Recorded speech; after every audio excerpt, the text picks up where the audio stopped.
Mga kababayan nating seniors, kung kayo ay umabot na sa edad na 80, 85, 70 o 75 taong gulang, mayroon akong napakagandang balita para sa inyo na hindi ninyo dapat palampasin.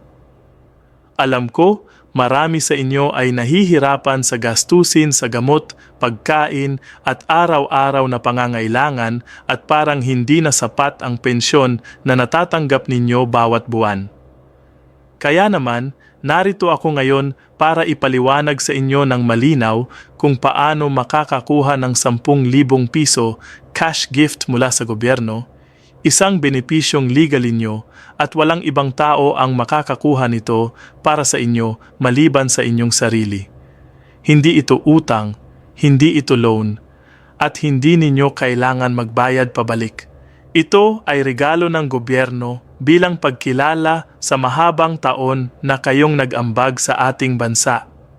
Maraming seniors ang hindi pa nakakaalam nito at mas malungkot pa, marami ang nakakalamang ng cash gift na ito dahil hindi nila alam kung paano mag-apply at saan pupunta. Kaya naman sa video na ito, tutulungan ko kayong maintindihan lahat ng detalye mula sa kung sino ang qualified, ano ang mga requirements, hanggang sa kung paano at saan kayo pupunta para makuha ang pera. Makinig kayo ng mabuti dahil bawat salita ay mahalaga at sa dulo ng video na ito, alam ko na ready na kayo na pumunta sa inyong local OSCA office at kunin ang inyong 10,000 piso. Kaya naman, mga minamahal kong seniors, bago tayo magpatuloy, gusto ko munang linawin kung ano talaga ang programa na ito.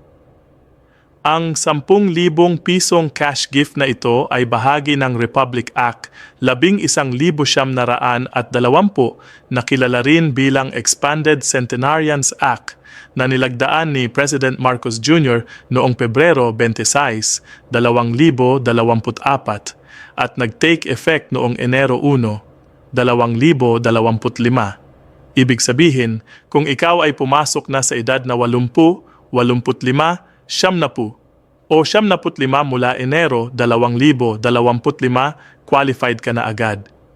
Ang batas na ito ay extension ng Dating Centenarians Act na naglalaan lang ng 100,000 piso para sa mga umabot ng 100 taong gulang. Pero ngayon, hindi na kailangan umabot ng 100 taong gulang para makatanggap ng tulong. Ang mga octogenarians, yung mga 80 at 85 taong gulang, at ang mga nonagenarians, yung mga 70 at 75 taong gulang, ay may karapatan na ring makatanggap ng 10,000 piso bawat milestone age na ito. At tandaan, kapag umabot kayo ng 100 taon, makakakuha pa rin kayo ng 100,000 piso cash gift, so hindi nawawala yung dating benepisyo.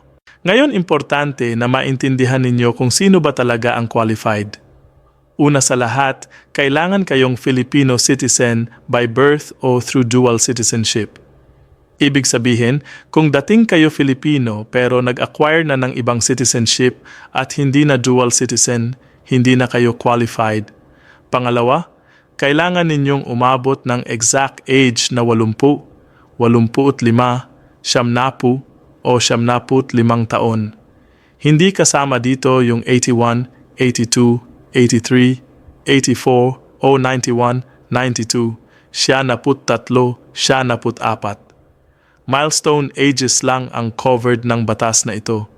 Pangatlo, kailangan kayong registered sa inyong local Office of Senior Citizens Affairs o OSCA. Kung wala pa kayong OSCA ID, kailangan ninyong kumuha muna ng ID na ito bago kayo mag-apply para sa 10,000 piso. At pang-apat, applicable ito kahit nakastay kayo sa Philippines o nakatira kayo abroad. Para sa mga OFW seniors at mga senior citizens na nakatira sa ibang bansa, pwede rin kayong mag-apply through the Philippine Embassy, Consulate o sa Commission on Filipinos Overseas. Kaya naman, walang excuse na hindi kayo makakakuha ng benepisyo na ito kahit nasaan kayo sa mundo, basta Pilipino kayo at umabot na sa tamang edad. Pagdating naman sa requirements, ito ang mga dokumento na kailangan ninyong ihanda.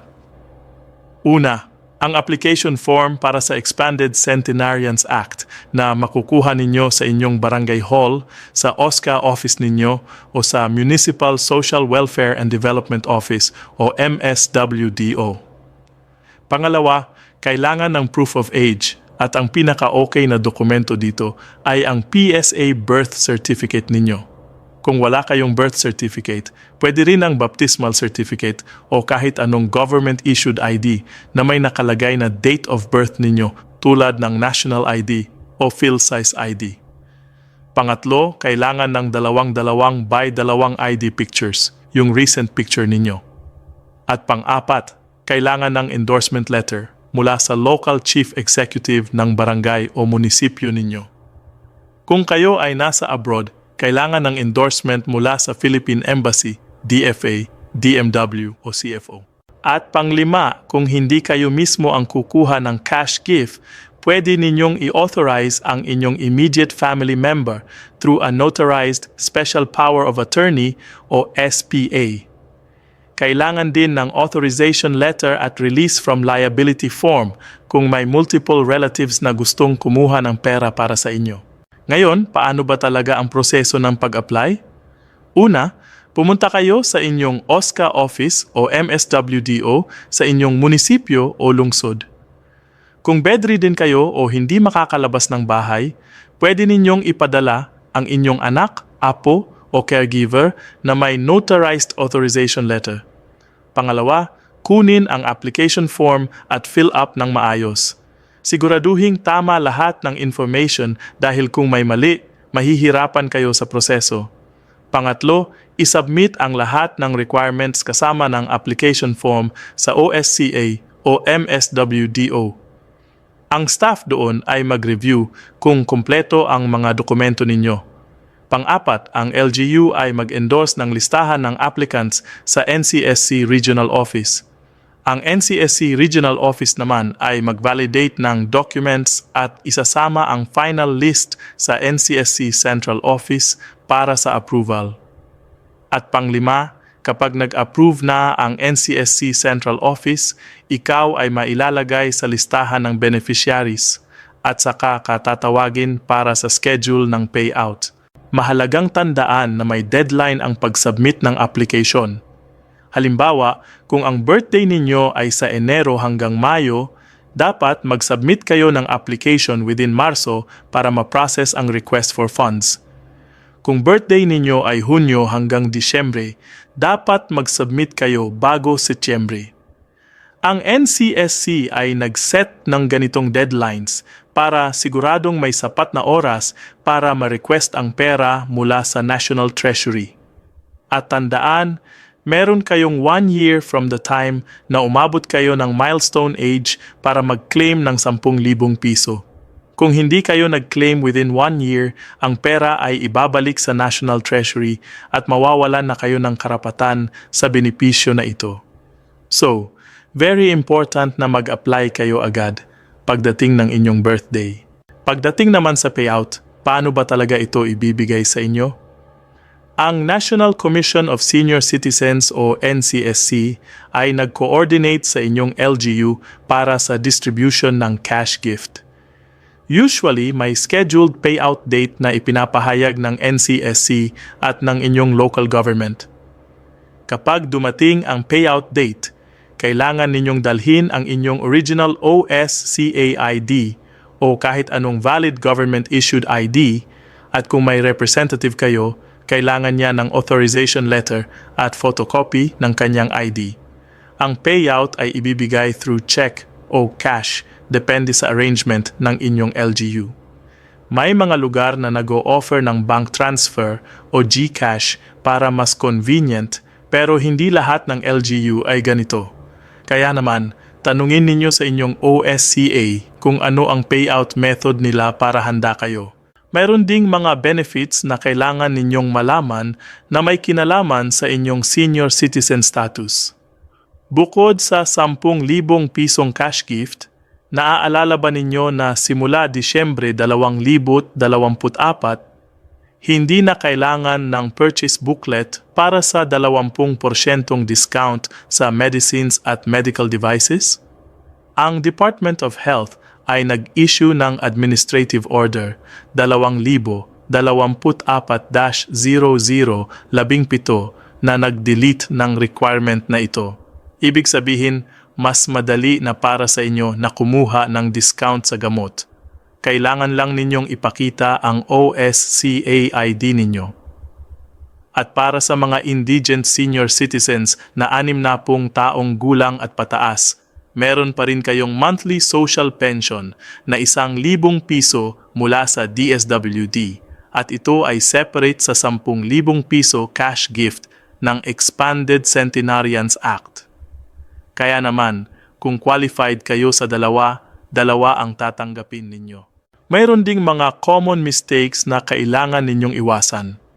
Una, huwag kayong maghintay na kayo ay 81 o 82 taong gulang na bago mag-apply. Kailangan nasa exact age kayo ng 80, 85, 70 o 75 para mag-qualify at meron lang kayong 1 taong window para mag-claim. Pangalawa, siguraduhing tama ang lahat ng information sa application form ninyo. Kung may mali, mahihirapan ang processing at baka ma-delay ang payout ninyo. Pangatlo, huwag ninyong kalimutan na mag-celebrate ng birthday bago kayo kumuha ng cash gift. Kailangan na dumaan muna ang actual birthday date ninyo bago kayo maging eligible. Kung namatay ang senior citizen before the birthday, hindi na siya qualified sa cash gift. At pang-apat, huwag kayong magpapaniwala sa mga taong nag-aalok na tutulungan kayong makuha ang 10,000 piso kapalit ng bayad. Ang application process ay libre at ang tanging authorized na tutulong sa inyo ay ang OSCA office at ang MSWDO ninyo. Mga minamahal kong seniors, ang 10,000 piso na ito ay hindi maliit na halaga. Pwede ninyong gamitin ito sa gamot, pagkain, bills o kahit anong personal na pangangailangan ninyo. Ito ay recognition ng gobyerno sa inyong mahabang taon ng serbisyo at kontribusyon sa ating bansa. Kaya naman, huwag ninyong sayangin ang opportunity na ito. Kung kayo ay qualified, pumunta na sa inyong OSCA office ngayong linggo pa lang at mag-apply. Dalhin ang lahat ng requirements na binanggit ko at siguraduhing malinaw ang lahat ng detalye. At kung may mga tanong kayo o kailangan ng tulong, huwag kayong mahihiyang magtanong sa OSCA staff dahil trabaho nila na tulungan kayo. At sa mga pamilya ng seniors na nanonood nito, tulungan ninyo ang inyong mga magulang, lolo at lola na mag-apply. Samahan ninyo sila sa OSCA, asikasuhin ang requirements at siguruhing makukuha nila ang benepisyong ito. Dahil sa katapusan ng araw, ang 10,000 piso na ito ay makakatulong talaga sa kanilang daily expenses at quality of life. Salamat sa pakikinig mga kababayan. Sana nakatulong ang video na ito sa inyo. Kung nakatulong, please give this video a thumbs up, share it sa inyong mga kaibigan at pamilya na seniors din, at subscribe sa channel para sa mas maraming updates tungkol sa benefits at programs para sa ating mga senior citizens. Hanggang sa muli, ingat kayo palagi at God bless sa ating lahat.